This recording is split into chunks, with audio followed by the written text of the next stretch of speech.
sipping tea in a bar by the roadside. Don't you let those other boys fool you. Gotta love that afro hairdo. Maybe sometimes we feel a bit afraid, but it's alright. The more you stay the same, the more they seem to change. Don't you think it's strange? Girl, put your records on. Tell me your favorite song. Just go ahead, let your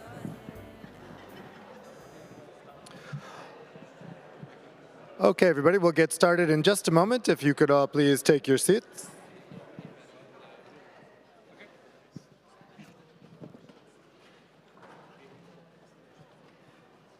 Okay, welcome back everyone from the coffee break. I hope you all had some great networking opportunities and discussions about some of these issues we've been talking about so far today. So we've heard about the keen interest that EU lawmakers have right now in competitiveness because of the Draghi report that was delivered to the Commission this autumn. And we've also heard from the Polish ministers that this will be a key concern of the incoming Polish presidency of the Council of the EU, which starts on the 1st of January.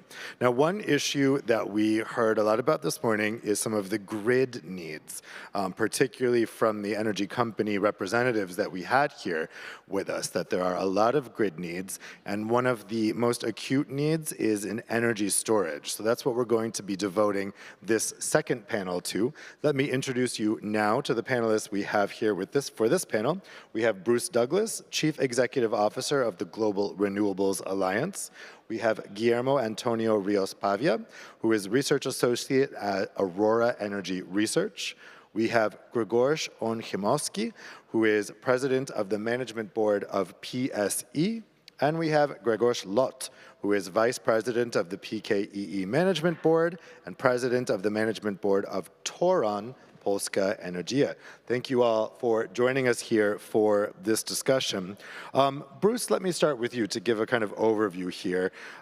We've heard already today that energy storage is really pivotal to renewable deployment. Giles mentioned it in our first panel.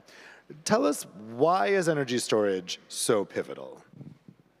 Yeah, thanks, Dave. And you spoke about opportunities at the coffee break. I'm going to talk about opportunities within storage. But to your question, and I think the makeup of the Global Renewables Alliance gives you some sense of what I'm talking about. Because not only do we have the renewables on the generation side, so wind, solar, geothermal was mentioned, but also hydropower, we have hydrogen and long-duration energy storage. Because without storage, and grids, by the way, we cannot scale renewables, and certainly not to the tripling of renewables that was agreed at COP28 last year. So it's an essential component to provide resilient, flexible, and decarbonized energy system.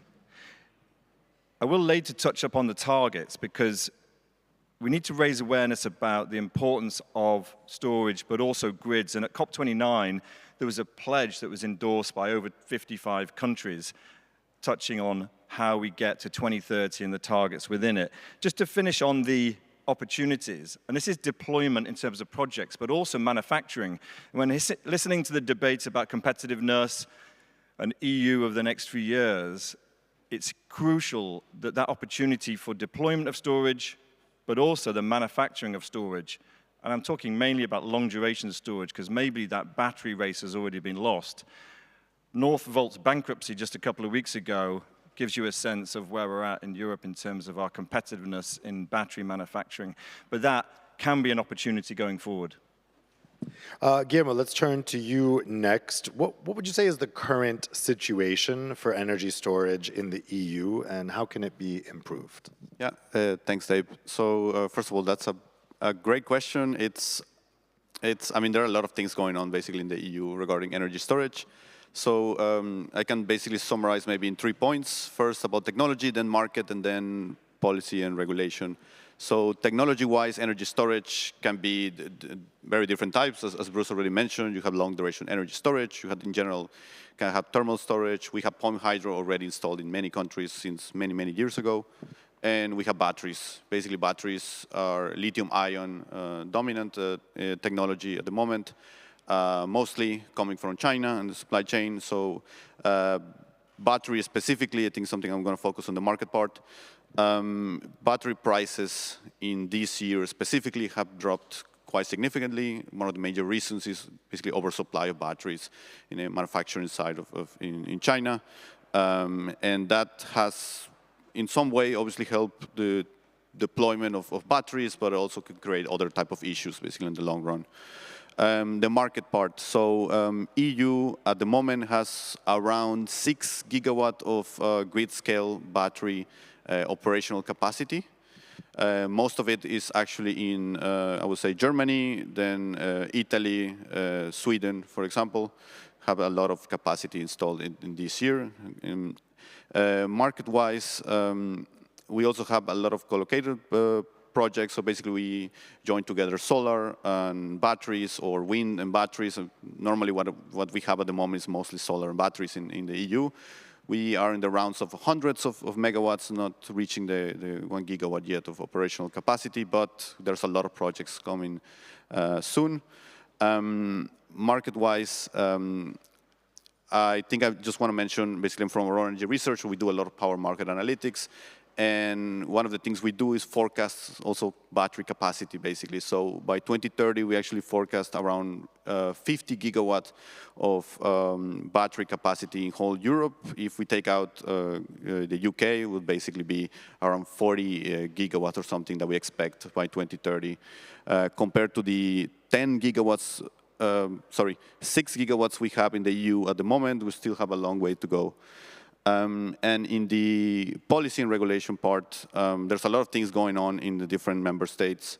We have Italy with the MAX scheme supporting, trying to support a lot of batteries, like 50 gigawatt hours by 2030. And in Spain, we have the PERTE era, some subsidy schemes. In Southeastern Europe, we have a lot of auctions. And in general, I think one major development in this year is the basically electricity market design reform, which was adopted this year, where it was highlighted the need for flexibility in whole the EU, and member states actually need to submit now a flexibility needs assessment. Specifically, that's something that we directly require in the EU specifically, and member states will have to basically submit targets, battery energy storage targets, specifically in demands and response targets in a couple of years, which will also boost a lot of the EU battery market. Thanks a lot, Guillermo. Grzegorz Okimowski, let's turn to you next. What would you say that companies need from EU policymakers in terms of energy storage, both in terms of improving the situation for the grid, but also for getting the key financing that we've heard about? Okay, I think that today batteries and storage in general is quite an interesting technology, because this is the only technology which refers both to capacity and energy. We are having today a split of those two products, because when we build the gas power plant, we build it for capacity. We don't count anymore to sell electricity, to sell just power in a volume, because we'll just fill the gaps where there is not enough generation of renewables. When we build renewables, we are looking for volume. That's why we are looking for CFD contracts. That's why we are looking for something which, in fact, to be very honest, works against the flexibility of the system. And storage becomes like the only product which may connect to some extent market for capacity and market for energy. So should participate in both, which maybe, and it sounds like a paradox, but create a problem for this for this product, because there is no like one single source of income which will finance those investments. They need to combine several different ones. These are ancillary services for the system operators. These are capacity mechanisms. Like in Poland, there is a capacity market where the participation of storage is growing significantly, and now majority of projects for the next capacity auctions already certified. These are in fact storage projects. Of course, there is an arbitrage on the energy market. So whoever wants to finance needs to think about different sources of money, which of course seems to be complex comparing to what we see in renewables or what we see in generation. But I would like to say that looking from a Polish perspective, when we look back into, for instance, the solar industry, we were watching financing from banks based on price predictions, which are today seems totally obsolete, and that never happened. We were looking at €100 plus and having €100 minus price. And of course, that raised the awareness now from the banks to finance the batteries. So we need to look at the more complex situation, yes, and just to deal with it and try to educate everybody that transformation is not such a very simple exercise, that this is going to be complex. And to some extent, not only batteries, but storage in general, creates, is focusing all those issues together, whether we say about battery, or we say about long duration, or we say about heat, or we say about the demand storage, which is like adopting the production, so storage in a product, storage in adopting the work schedule, etc., etc. Gregor Schlotz, so I'll go to you for another on-the-ground experience with this. What is Toran's experience with energy storage right now? Different. First of all, why should we invest in the storage? For money. Because it is not natural. Invest, so we expect a payback. So we see the storage as one of the tools that we can use to deliver value for the investors and also electricity for the reasonable prices for the customers. Finally, we are talking about the two issues, two things. One is the value for the investors, the second, energy, it must be, and the price should be as low as possible. So different task for the storages. One is to make, let's say, this grid stronger, more flexible, etc. The second thing is decrease the price for the prosumers, so increase the self-consumption, make the, say, photovoltaics more profitable. So so much more different, say, examples that I can find now. So there is not only one solution for the storages, and we see the storages as a tool. We are the, say, private company, so the main aim is to just generate the value for the investors. So there is no target to develop storages. It's just the use where it's profitable and reasonable for the certain issues. We have some projects. One is let's say not big scale, but the project connected, let's say, connection between storages and photovoltaics, and we are doing some tests. The same connected with hydro plant, and there's some project on the distribution grid, just to increase the profitability of stability of network. We have some project with the customers, to test the dynamics tariff. And finally, we are on the beginning, but we are thinking about a huge project, pump storage based on water, 700. So different idea, different project, but each project must be profitable. So there's not a target to build, just make money and deliver to the customers, reasonable prices for the electricity. Well, I can tell from all four of you, that storage can definitely represent a block to actually full grid development that is needed to get these renewables online. So Bruce, when we're thinking about what can come in terms of EU policy, and specifically when we're thinking about what might be proposed as part of this clean industrial deal, what would you like to see done in terms of EU policy to boost the rollout of energy storage? Yeah, and just on your comment about it blocking renewable deployment, I mean, exactly that. And Valberga referenced earlier the 15% capture rates in Spain. So significant curtailment of solar now taking place in a lot of markets, and it's going to spread. So what we need is the ability to move green electrons in time and location. And so location is grids, whether it's distribution or transmission, it's literally moving those green electrons, and storage is in time. Those are the two crucial elements that are needed to then bring on more variable renewable energy. In terms of EU policy, I mean, my mandate is more global, but EU has a seriously important role to play in sending signals to the rest of the world. So it can take a leadership position, and I would advocate for an EU-wide action plan on storage across all technologies, all durations, with variable targets.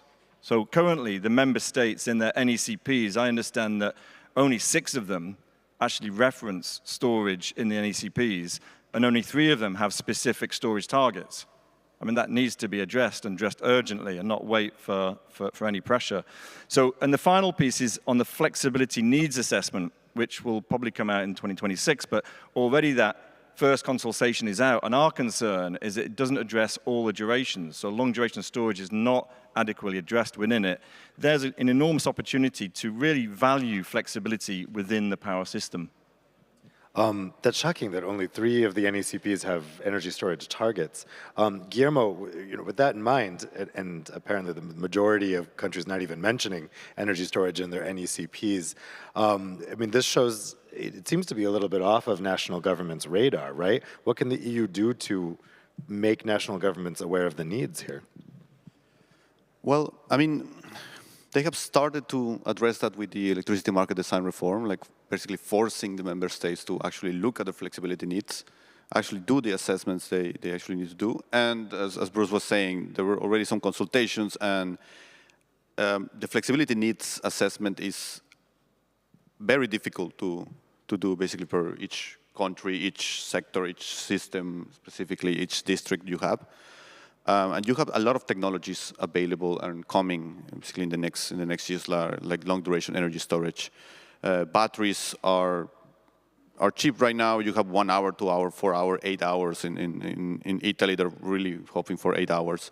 So it's not a really easy thing, and they're putting obviously the requirement that member states actually need to submit a battery, or basically not battery, sorry, energy storage target specifically by, I think it will be end 2026, 2027 maybe. The idea of having a target is not to just put a number, right? It's not to have a very ambitious target, as we have seen in some cases in renewables, that way you say that you want to build X amount of gigawatts by 2030, but that's not really realistic, right? Storage is the same thing, but the problem is that if you want to reach your renewables targets, you need flexibility in the system. You need something that could replace, or at least partially replace, gas assets, for example, right? So storage is a key element for that, and if they don't actually put the focus on putting a target and actually put the measures to reach the target, it's not going to work. Grzegorz Olszymowski, when we're thinking about what national governments are developing in terms of energy storage, we know that each country's situation is unique and different, right? And that's the point of NECPs, that they're supposed to be developing tailored plans. How does the Polish market compare to other markets in the EU in terms of energy storage? What are the specific needs there that might differ from other parts of the Union? I don't think there is such a big difference. Certainly for Poland, in terms of renewables, wind seems to be number one in terms of the efficiency, in terms of predictability. We have, of course, a lot of solar, as Warburga was saying, and then most of it is on a prosumer's level. And then, of course, government is trying to facilitate it by installing small storage along with prosumers installations. But it will not sort out anything because those batteries will be filled up until 9 a.m. And then the same problems will remain. I think that on our level, so the TSO level, we are looking at least 12 gigawatts of storage in the next 10 years for different reasons. Certainly, we don't think that we are going to somehow replace gas for storage because Poland has those Dunkelflaute periods for a couple of days where storage is not the answer.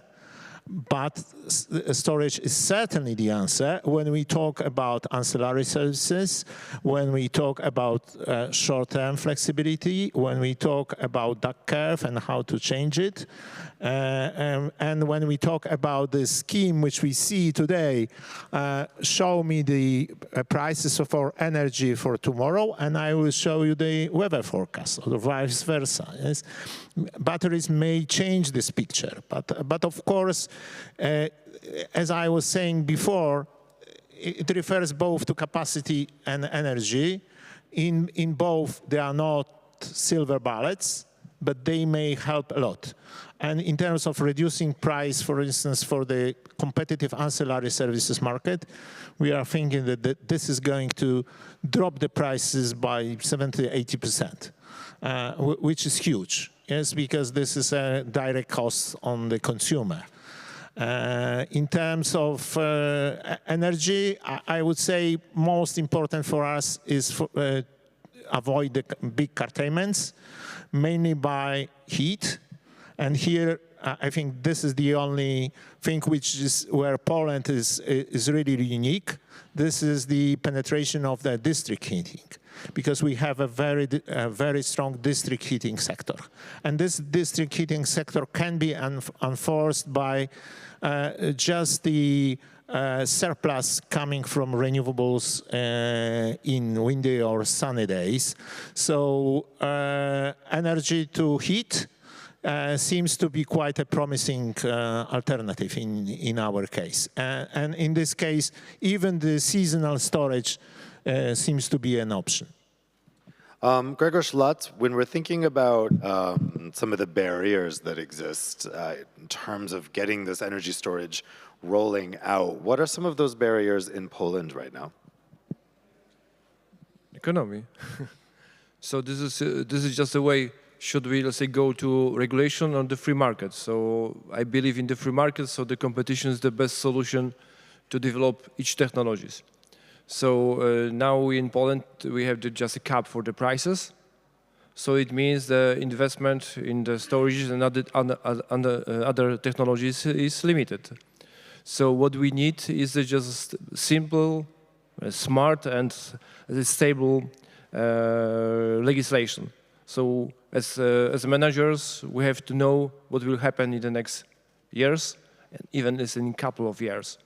Because when we prepare our capex, our plans, so we have to have this calculation. So I think it's just the biggest obstacles what we have now, just the stable as simply regulations and we need. If we have a free market, I believe in the say prices, market prices. So it will motivate us to invest more money in the system, not only in the energy storage, but also in the other, let's say, solutions, renewables and others. But as I'd like to confirm that what Grzegorz said. We are very interested, and we have in the plan to use the power to heat. So use this our heating system is the second largest heating system in Poland, as the storage for the renewables. Thank you.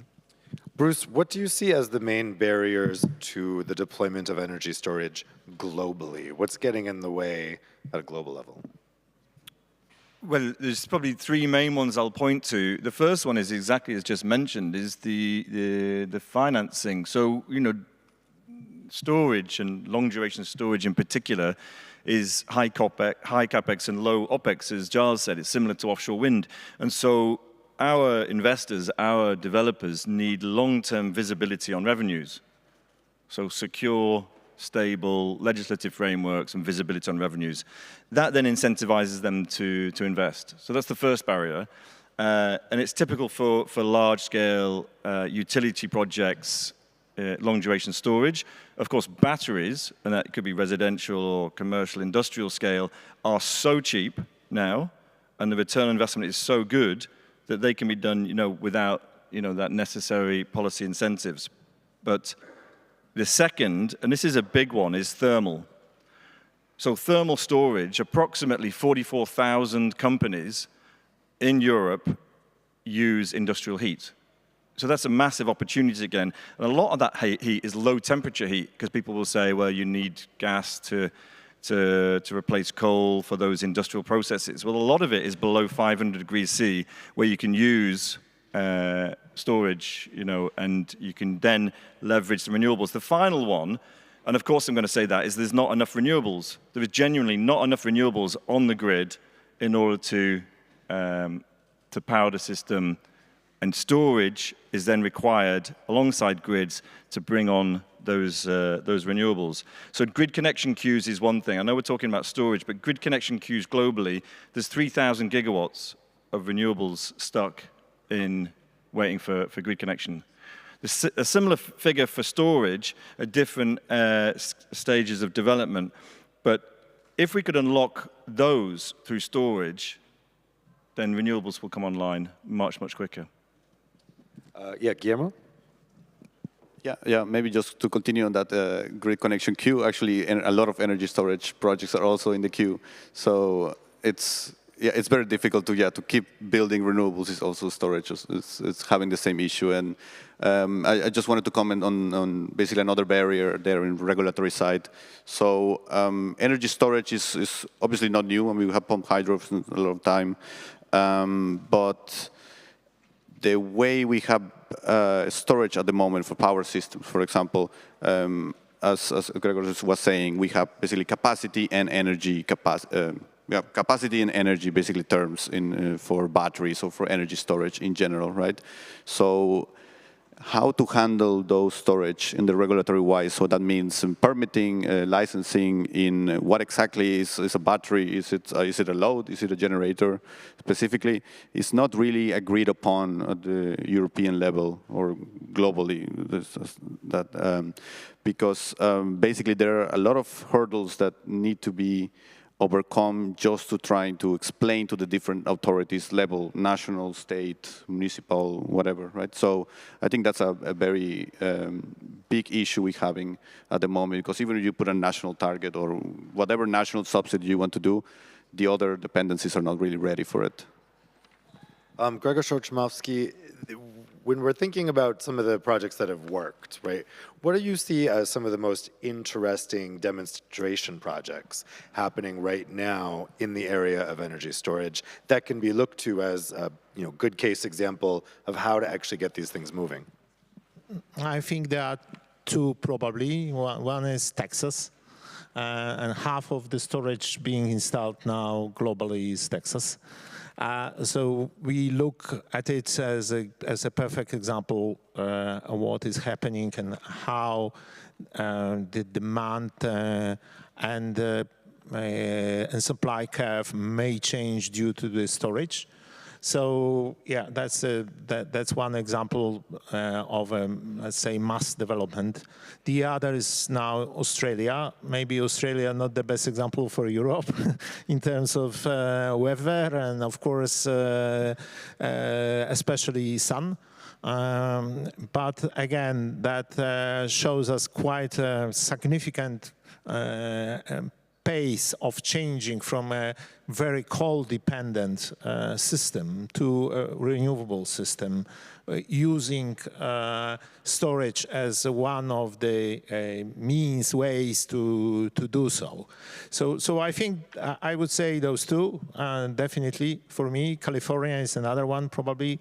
Kaiso, what is doing, and again, looking at those famous duck curves 5 years back, even 4 years back, and now what this curve looks like, it is totally different. And still having in mind as well that the first objective of having the storage from the system perspective is to reduce those capacity-related issues like ancillary services, like congestion management, etc., etc. So I think those are quite impressive things happening now, and no problem to follow. Gregor, Bruce was talking about some of the investor confidence problems, right? That this is, it's a big investment for investors, and it can be without government support and without policy stability over several years, it can be daunting to make those investments. What could be improved at a policy level to give a boost to investor confidence to get the financing flowing here? We are fully committed to do it. So this is just, you know, I believe that I believe in the free market. So as less say politicians in the business, then better. So it's my perspective.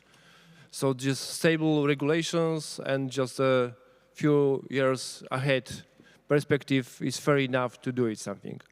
So you know, we are feel committed, and the examples what I said, just use this storage, energy storage in the heating system, heat water storage in each site, let's say project with the customers.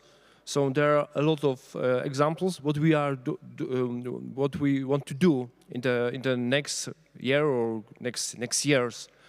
You know, if there are money, the cheap money from the banks, from the let's say governments, it's okay. It will bust, but sooner or later, you know, the subsidies will be, let's say, transferred to the customers.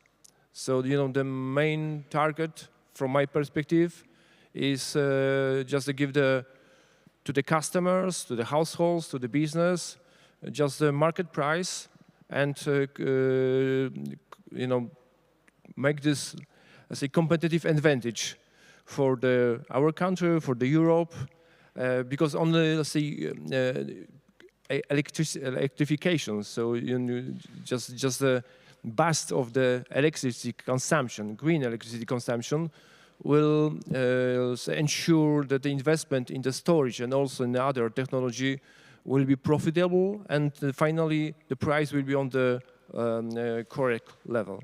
Okay. Yeah, go ahead. Yeah, yes, maybe just trying to comment what Grzegorz was saying. The simplest example is prosumer. Today, prosumer is a guy with a PV, and eventually storage. Why not to have a prosumer just with a storage? Each of us can make profit on the energy market with the energy arbitrage.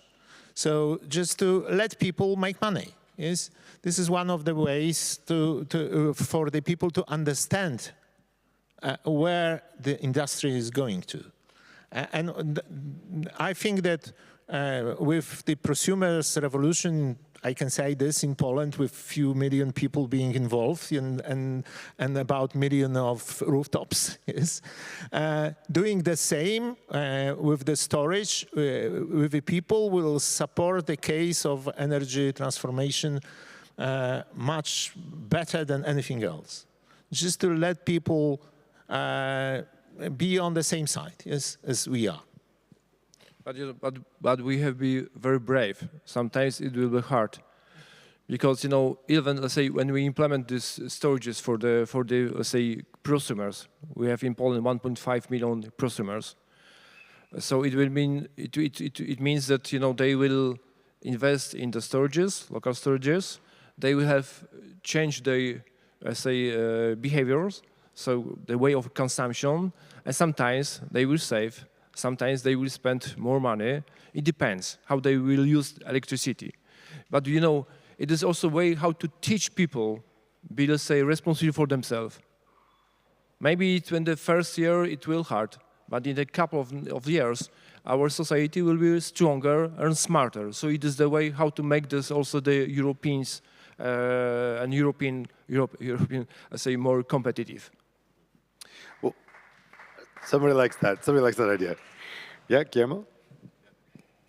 Yeah, sorry, I know we already talked about this topic a lot, but yeah, I think, I mean, I fully agree with the both perspectives of the basically prosumer being basically participating in the market, right? At some point, we now have a lot of tools available, no solar PV, you have electric vehicles that could also be basically storage there, you could also have just a simple battery there. And I fully agree with Gregor that he was saying that basically the market should basically indicate which technology should participate in, right? The problem is that obviously the markets were not designed for the energy transition, energy transformation, right? So a lot of the markets and a lot of the regulations were not for, let's say, grid scale storage, right? They were not made for that. We have a lot of revenue streams that batteries can participate in and can have a profit. But in order to secure investment, you actually need some long-term secure revenue, right? You need a contract. And in the early days for renewables, you have some kind of policy support always. You have the feed-in tariff, you have feed-in premium, you have CFDs, you have auctions, you have several things there, right? For batteries, it's not going to be different. The market was not designed for batteries, so we need some kind of policy support, and so we need some kind of secure revenue, something that will help either the capex at the beginning or in general in the following years. I think that's key, and the other part is, okay, batteries are supposed to participate in these different markets, ancillary services, balancing services, wholesale market trading when it's cheap and when it's really high price. If you don't know what's going to happen in the market later on, it's going to be really difficult, right? So that's why companies like Aurora Energy Research and other companies are trying to basically forecast what's going to happen with power market prices, right? And that is something that banks or other lenders are using. So they're trying to get the expertise of these kind of companies to kind of get a sense of what is the central case, what's supposed to happen, what is the worst case scenario specifically. So you kind of know what to expect in, yeah, basically when you are financing a battery project. Well, that's all the time we have, so we'll have to leave it there. But I think the key learning here on the panel here is that more attention needs to be paid to energy storage, both on the big level with companies, with national governments, with EU, but also that consumers, that prosumers individually could make a big impact here if you get the word out about the opportunities that can exist. Of course, those opportunities need to be constructed by governments in terms of feed-in tariffs or however prosumers could be rewarded. But certainly it's something that needs to be more on the radar at all different levels. So hopefully as we move forward here with the Clean Industrial Deal strategy and with the Polish presidency, we can start getting more attention on what's needed in terms of energy storage. So thank you to all four of you for your insights. A round of applause for our panelists.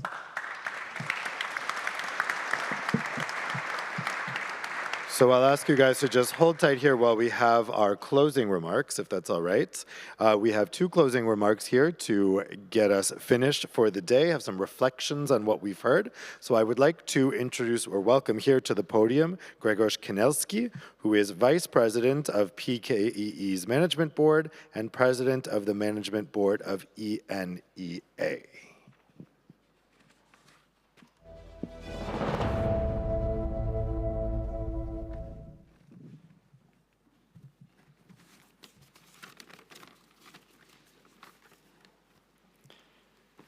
Oh, thank you for these slides. It's very energetic for the end of the day.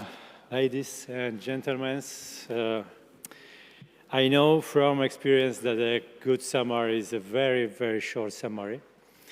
And of course, my public relations team suggested 4 pages speech about something from today, but it's very good. For me, I have that everybody knows and participate in this. Thank you for this, for your participations. And it's a good idea that you love, you are loving the sector, energy sector. You stay with us to the 7 o'clock p.m. And the most important things that was said several times today, it's that we are in the very important time now, and we have to make the difficult decisions. And words from today's, from words of day, I think today it's customers, and take care about the customers and about the competitiveness, about the lower prices of energy. I hope it's the first time in history of energy sectors that we take care about the competitiveness for the whole industry, for the all sectors, and very good. And hope this is the good signals. Next, transformation. It's worth a few times today, and storages. Of course, for regulate of the renewables, and energy strategy, policy, preparing for all of our future in this strategy. And of course, the one important word from today, the most important word is security. Security, energy security for Europe. And in Poland, we are the energy eastern flank of Europe, and Europe's security, I believe in this, that Europe's security depends on the energy security on our country. And in Polish reality, we must move away from coal. We know about it. But still to think about our security for the coming years, because we don't have any alternatives now. And we must dynamically develop the gas power plants, like in other countries in Europe. It's our bridge to the future. And we need achieve clean energy mix. I know about it, you know about it, that this is our goals too, parallelly.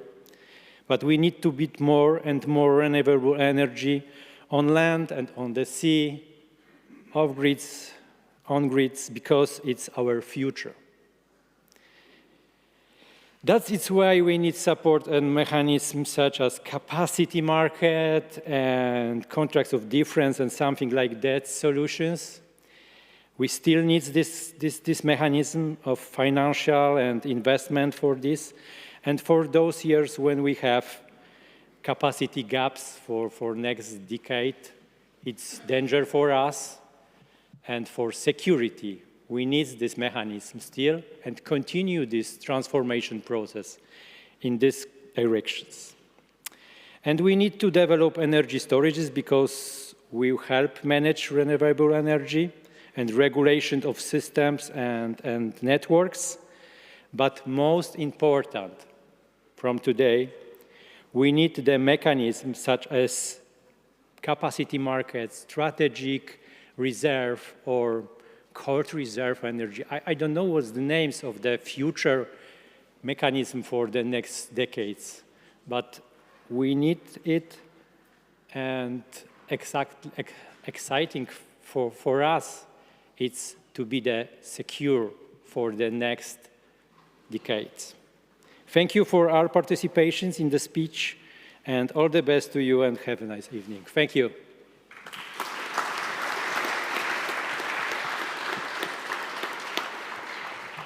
Thank you very much, Mr. Kinelski. And finally, I would like to welcome to the podium Pavel Vrobel, PKEE Director.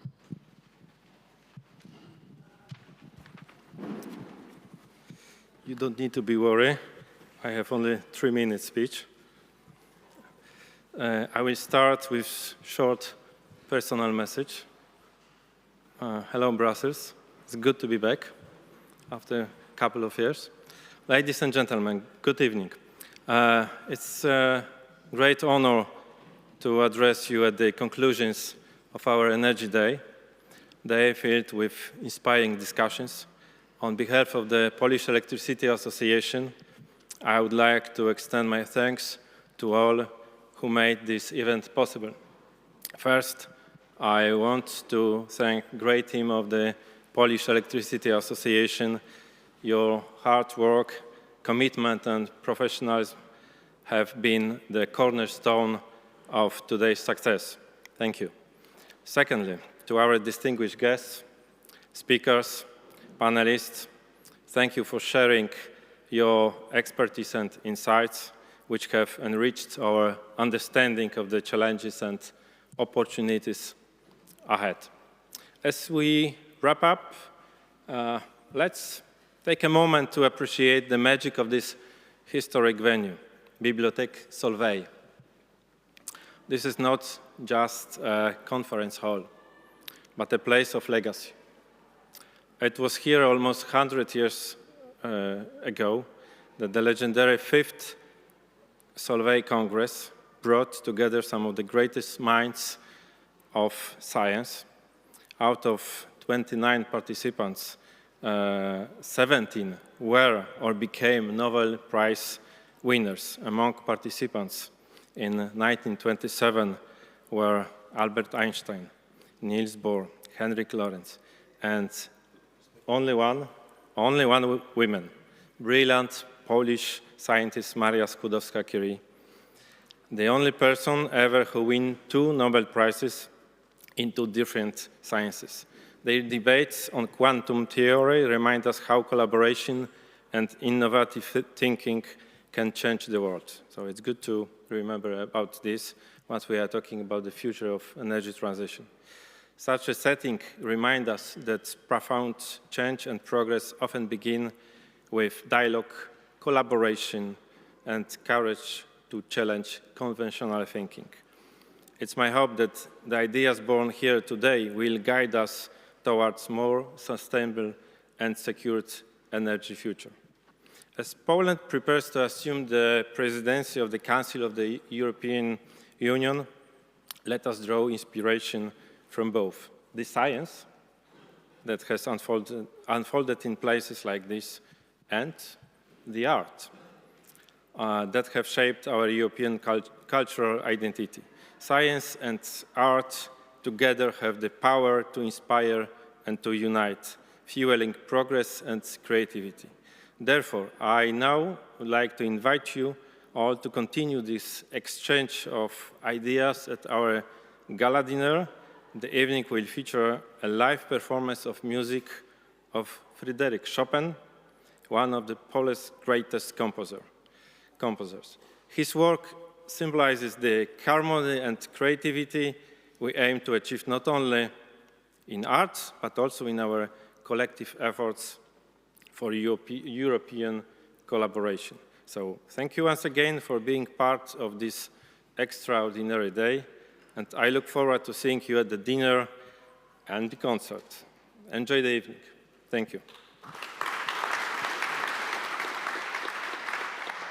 Thank you very much, Mr. Vrobel, and thank you to all of you for following along with our discussions. Now comes the fun part, a couple of logistical things to tell you before that. If you're a journalist, the press availability is going to be in the room just to the side here, so if you exit, take a left, you'll find the press room there. For those of you who are not journalists, which I imagine is the vast majority of you, you'll be going downstairs for the networking reception. That will take place over the next 30, 40 minutes while they set up this room for the gala walking dinner. And they're going to bring in the piano, the cello, and then you're going to get that live music that we just heard about. So first stop is going to be downstairs for the networking reception, and then after that, up here again for the gala dinner. So I wish you all an excellent evening. Take care.